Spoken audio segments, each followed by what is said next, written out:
I have to hold the line. And there's areas within myself where I cannot compromise. I'm going to work hard. I'm going to train hard. I'm going to try and improve myself. I'm going to own my mistakes. I'm going to confront them. I'm going to face my demons. And I'm not going to give up or give out or give in. I'm going to stand. And I'm going to maintain my personal self-discipline. And do my utmost to live a life that is worthy of the sacrifices that were made for me. You have a vision, you have an idea, you have a genius idea that's in your mind, that's brewing, it's orchestrating. And you should understand this, that it was always going to be your family and your friends that would be the first ones to try and talk you out of your vision and your big idea. That's why you're supposed to live your life. Focus on your intentions and do your thing. If you do what is easy, your life will be hard. If you want a thing bad enough to go out and fight for it, to work day and night for it, to give up your time, your peace, and your sleep for it, if all that you dream and scheme is about it, and life seems useless and worthless without it. Because when you see the invisible, you're able to do the impossible. Only those that can see the invisible can do the impossible.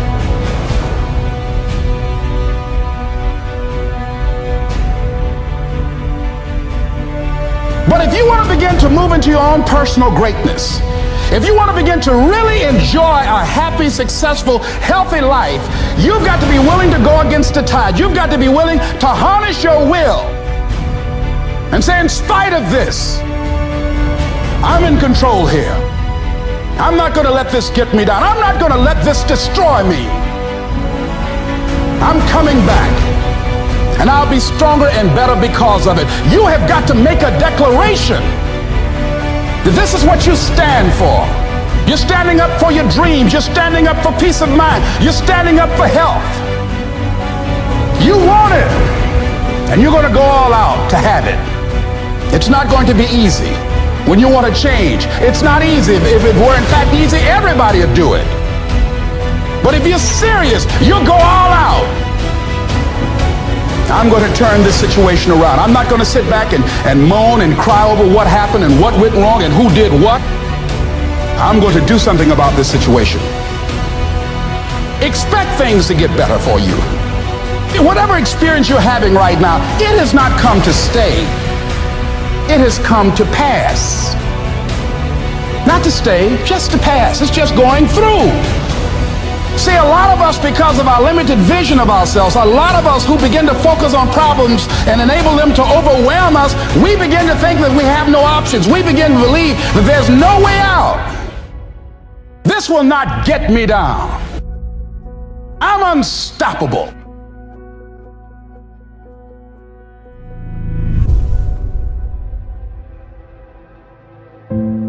I don't focus on what is it that's terrorizing me.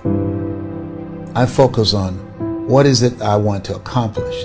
And I see myself achieving the victory. I see myself living from the dream, living from that place that I'm reaching for in my mind. I think that the people that are discovering how to unleash their greatness are people who have the mental resiliency and the courage to face failure, that you will fail your way to greatness. That most people allow their fear of failure, 80%, allow their fear of failure to outweigh their desire to succeed. When you're willing to fail again and again and again, when you make up your mind to become unstoppable, when you make up your mind to become a no matter what person, then that will then give birth to a part of yourself that you don't know right now.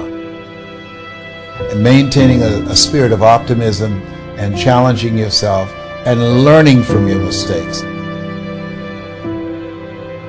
Why are you here? What's your reason for being? Why do you get up in the morning? Most people don't have a clue. I think we have to reflect on, who am I? Why am I here? What drives me? If I died today, what 3 words would I want said about me? You know, what is it that defines me? You know, and how do I define myself? Most people allow their circumstances to define them. We're living in a time where we have, in our lifetime, seen someone go from prisoner to president of a country in South Africa, where President Barack Obama, raised in a single-family household, an African-American male, became the most powerful man in the world. So what we know is that anything's possible. Each of us can achieve far beyond our horizons and in avenues of life we have never explored. But most people settle in and accept things in life as it has been given to them. Changing is not easy, but changing your life, changing habits, reinventing yourself, picking yourself up after life has knocked you flat on your back. If you do what is easy, your life will be hard. But if you do what is hard, your life will be easy.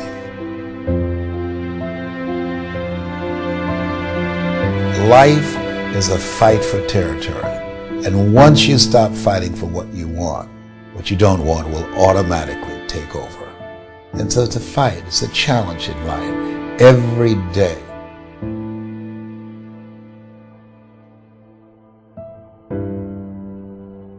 When you get outside of what's familiar, what's comfortable, what feels right, and put yourself in a position beyond your comfort zone,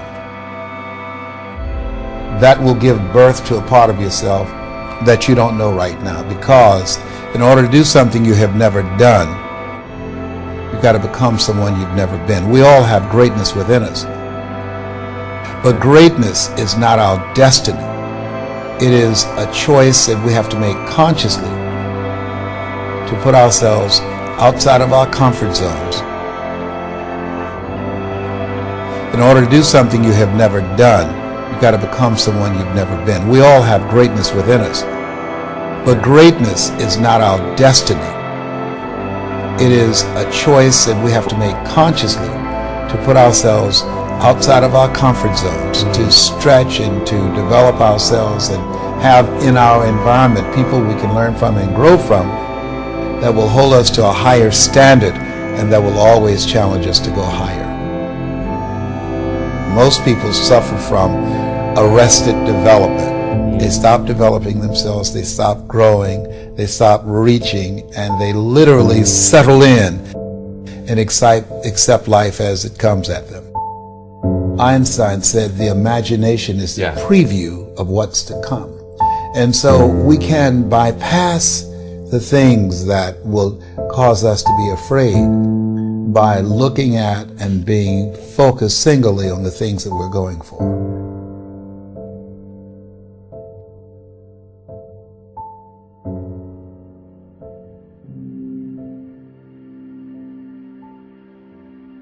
I like to ask the question, how many of you have goals you'd like to achieve? And most people raise their hands. But how many of you know, as you think about it, that if you had your life to live over again, you could have done more than what you've done thus far? Raise your hands, please. Now, that proves a point that what we do and what we accomplish in life is only a tip of the iceberg of what's possible for us. Most people fail in life because they do what I did for 14 years, aim too low and hit. And most people don't aim at all. As you think about your goals and dreams, let us say together, it's possible. You got to believe, in spite of the circumstances, in spite of the adverse situations, in spite of the distractions of life, that it's possible that when you have goals and dreams, things are going to happen to you.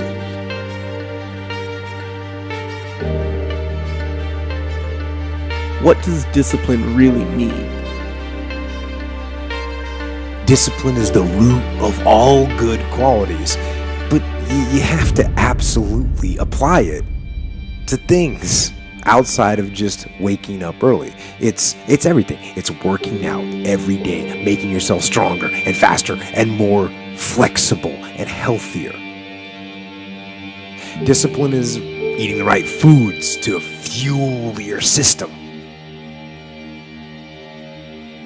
It's about disciplining your emotions so you can make good decisions. It's about having the discipline to control your ego so your ego doesn't get out of hand and control you. I said, empty your mind. Be formless, shapeless, like water. Now you put water into a cup, it becomes the cup. You put water into a bottle, it becomes the bottle. You put it in a teapot, it becomes the teapot. Be water, my friend. You have something special. You can do more than you can ever begin to imagine. If you do what is easy, your life will be hard. But if you do what is hard, your life will be easy.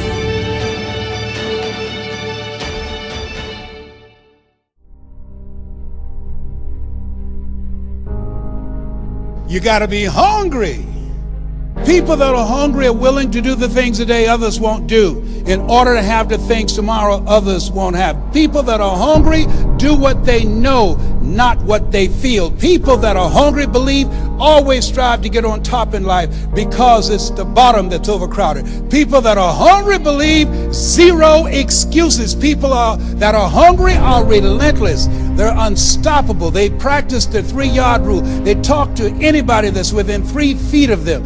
People that are hungry believe in TTP. Talk to people. And if that doesn't work, TTMP. Talk to more people. People that are hungry, they make it happen.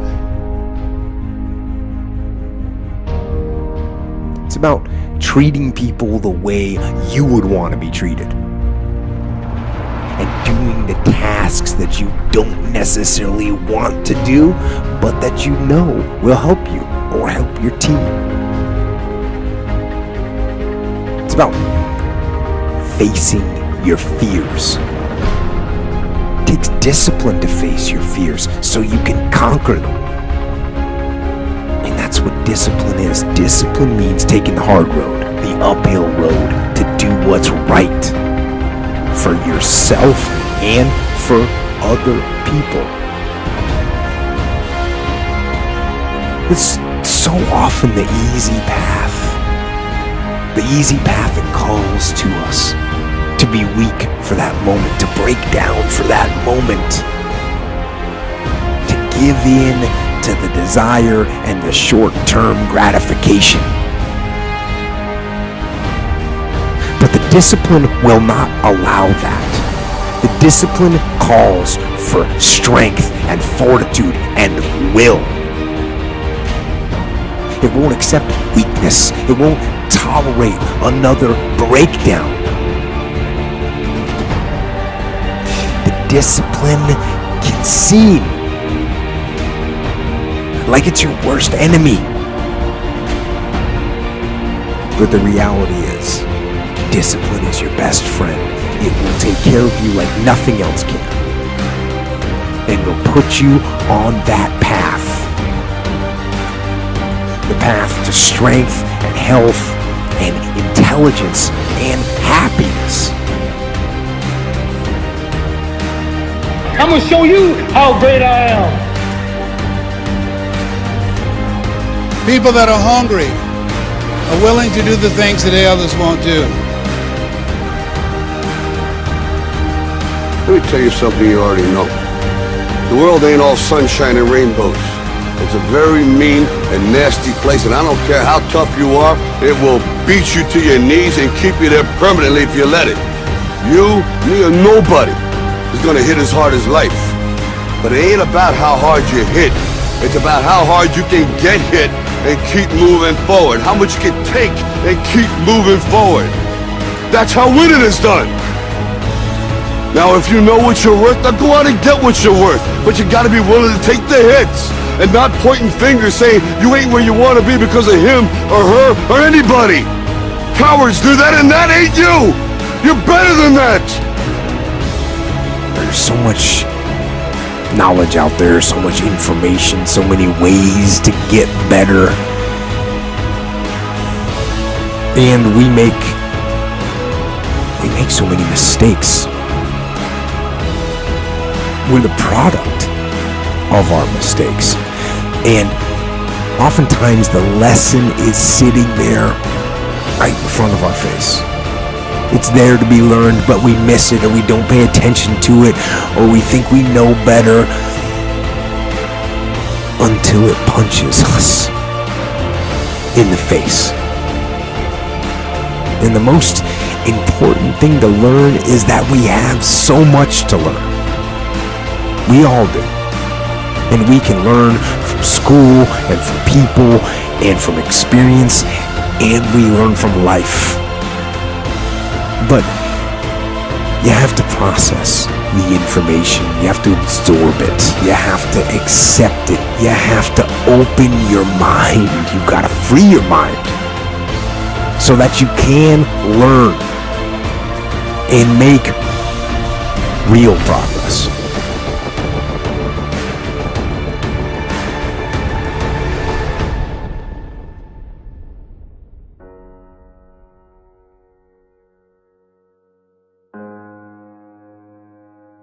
As you think about your goals and dreams, you have the opportunity to invest in yourself. And that as you think about the investing in yourself, Warren Buffett was asked a question in the middle of the recession, what's the most important investment you can make? And here's a guy that has billions of dollars in real estate, billions of dollars in the stock market. He said the most important investment you can make is in yourself. And as far as regrets and things I wish I would have done differently, of course. But the fact is, you don't get that chance. You get one shot at this gig right here. Life. One life. That's all you've got. Manifest our greatness. I don't know what you want to do. I know everything I've said, you already know it.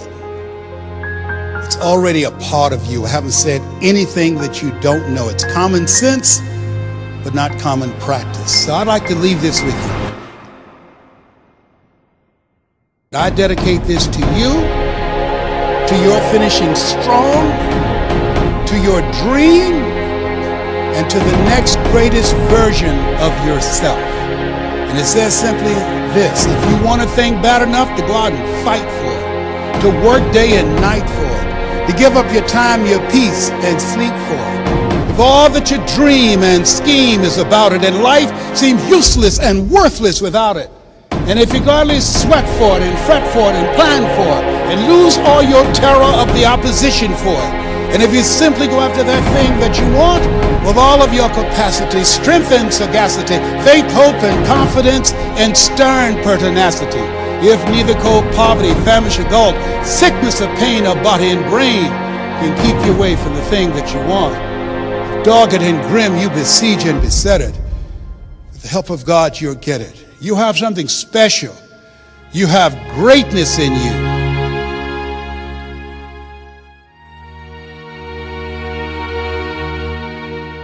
You don't achieve worthwhile goals quickly or easily. They take time. They take struggle. They take relentless pursuit day in and day out. That's what it takes. but also things don't usually fall apart quickly either. At least at first, it's a slow process. A little slip here, a little setback over there, a little wearing down of discipline and will over time. So that's the thing. Success and failure are generally slow processes.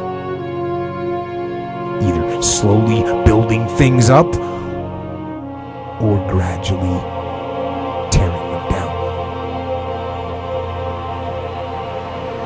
And that's why I say you've got to pay attention. You have to watch. You have to watch every single second.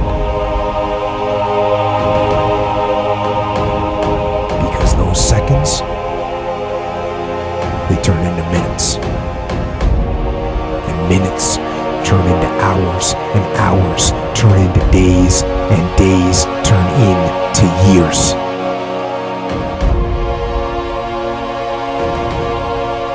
And so, that second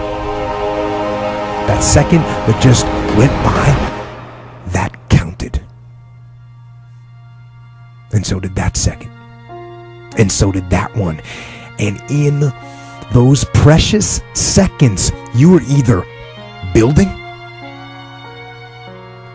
or you were decaying. You were either gaining ground or you were losing ground in that second. And in every second. Every second counts. So, make every second count. I think the secret to success, it doesn't matter if you come from a little village or from a big town. There's one thing that you have to do, and that is you have to first of all work your ass off. And number two, you have to have a very clear vision of where you want to go. You have to be brave. You have to be tough. You have the discipline to follow through. And it is very important that you don't listen to the naysayers. Because in every step of the way, when you make decisions like, I want to be a bodybuilding champion of the world, people say, this is impossible, this is an American sport, it's never going to happen. When I wanted to be in the movies, they said, you have an accent, it's never going to happen. No one ever became a leading man when you have an accent. Everything is always impossible until someone does it. Trust yourself, break some rules. Don't be afraid to fail.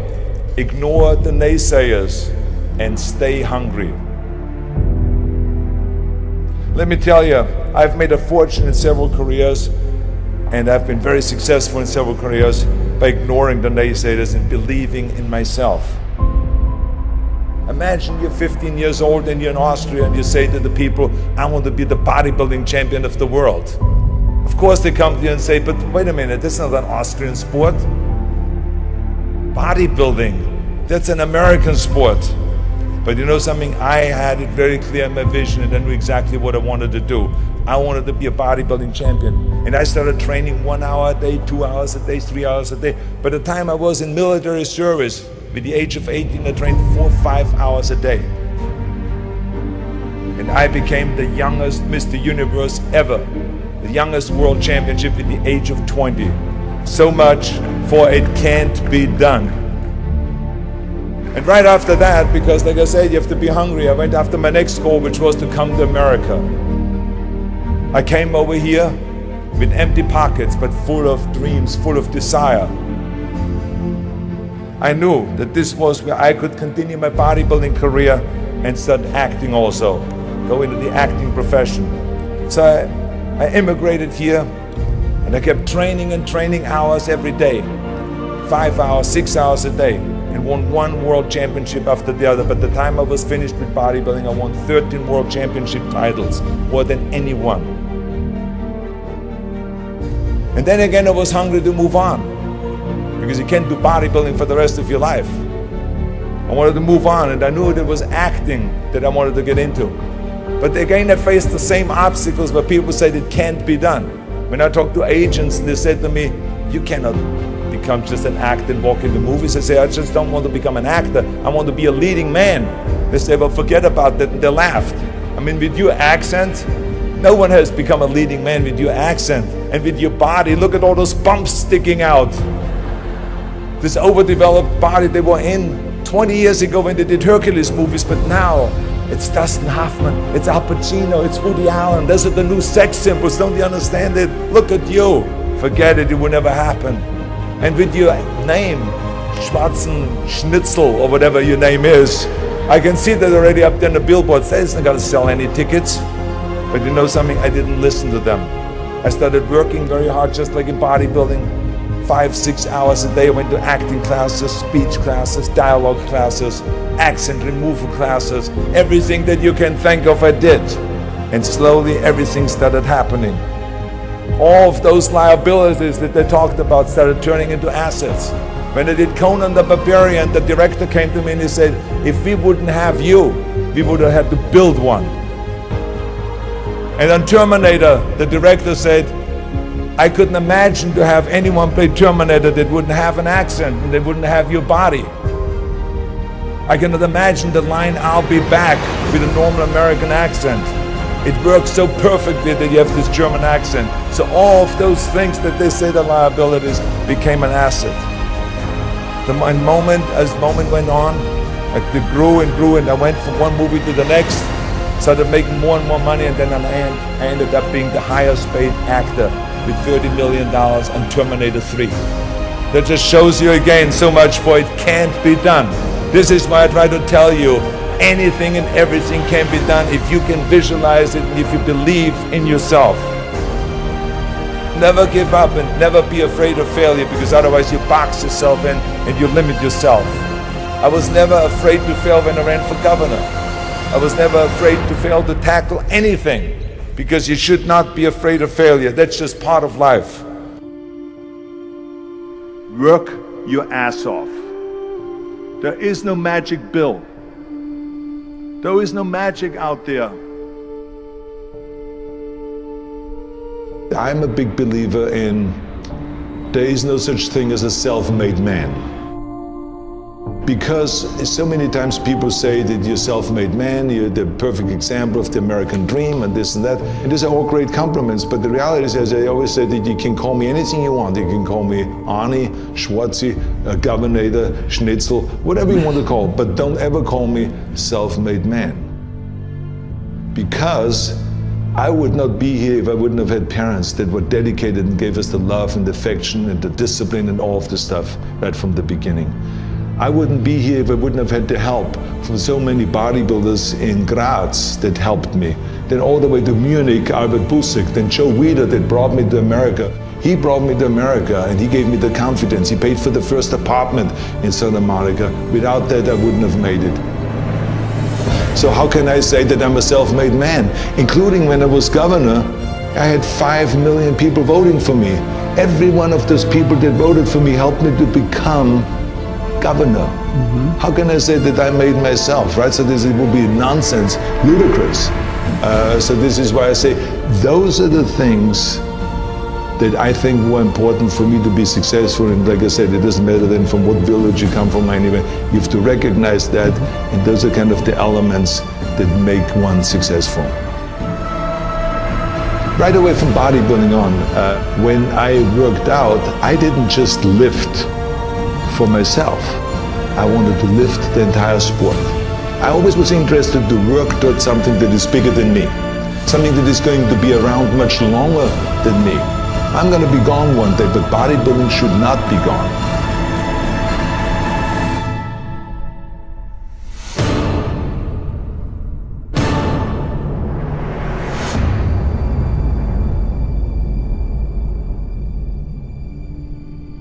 No matter how successful you get, No matter how old you get, you always have to be hungry for more. You always have to be hungry for learning new things, because you never learn enough. I, for instance, learned when I grew up, I always thought that greatness was directly tied to fame and fortune. I thought that the big career and the money and the achievement would equal success. But I was dead wrong. But I learned that later on. I learned that totally by coincidence.